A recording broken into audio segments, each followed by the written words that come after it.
చదివాను నేను.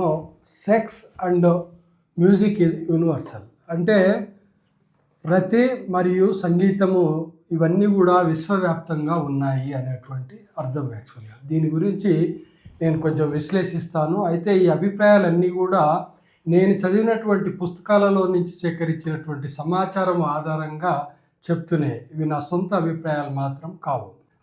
సంగీతానికి చాలా ప్రాముఖ్యత ఉంది మన దేశంలో. ఎప్పుడో ప్రాచీన కాలంలో సంగీతం ద్వారా అసలు వర్షాలు కురిపించారు అనేటువంటి కథలు కూడా మనం చిన్నప్పుడు చదువుకున్నాం. అది ఎంతవరకు వాస్తవం మనకు తెలియదు. కానీ సంగీతం వల్ల మంత్రాలు పుట్టినవి అనేది మాత్రం నేను చదివిన పుస్తకాలలో కొంత తెలిసింది. ఎలా అంటే దానికి ఇప్పుడు ఎక్కడైనా సరే ఒక మ్యూజిక్, ఒక డ్రమ్ కొడుతుంటే యాదృచ్ఛికంగా మన కాలు కదులుతూ ఉంటుంది. మీరు చాలామంది గమనించారో లేదో, ఏ మ్యూజిక్ అయినా సరే మన దేశంలోనే కాదు, ఎక్కడైనా మీరు మ్యూజిక్ విన్నప్పుడు డప్పులు కొడుతుంటారు. బాగా మీరు గమనిస్తున్నారు కదా, బోనాలలో అయిన డప్పులు కొడుతుంటే ఆటోమేటిక్గా మన చేతిలో కాల్లో కదులుతుంటాయి.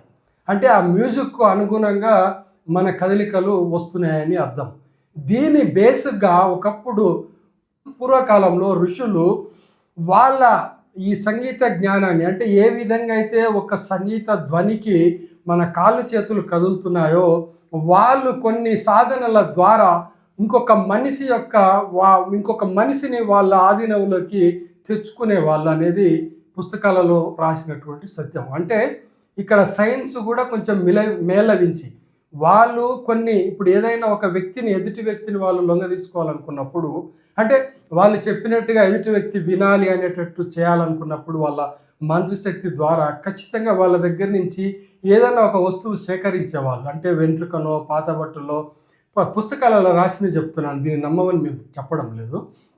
సో అలాంటి వస్తువులను తీసుకొచ్చి ఇచ్చినప్పుడు వాళ్ళు ఆ మునీశ్వరులు, ఆ మునులు కానీ, ఆ మంత్రగాళ్ళు కానీ వాళ్ళను వీళ్ళ చెప్పు చేతుల్లోకి తీసుకొచ్చుకునేటటువంటి ఒక వ్యవస్థను వాళ్ళు సృష్టించేవాళ్ళు. దాన్నే మంత్రం, తంత్రం అని మనం చెప్పుకుంటున్నాం.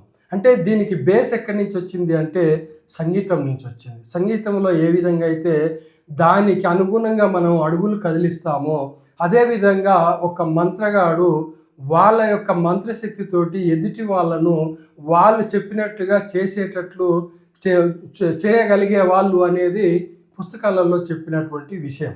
అయితే ఇప్పుడు అంత శక్తి ఉన్న వాళ్ళు లేరు అనేది నా నమ్మకం. సెక్స్ విషయానికి వస్తే సెక్స్కు కులము, మతము, రంగు, రుచి, వాసన ఏది అవసరం లేదు. ప్రపంచంలో ఏ దేశంలో అయినా ఎక్కడికి వెళ్ళినా కూడా ఇది మనకు ఉంటుంది. ఎక్కడ సెక్స్కి ఒక ఆడ, ఒక మగ ఉంటే చాలా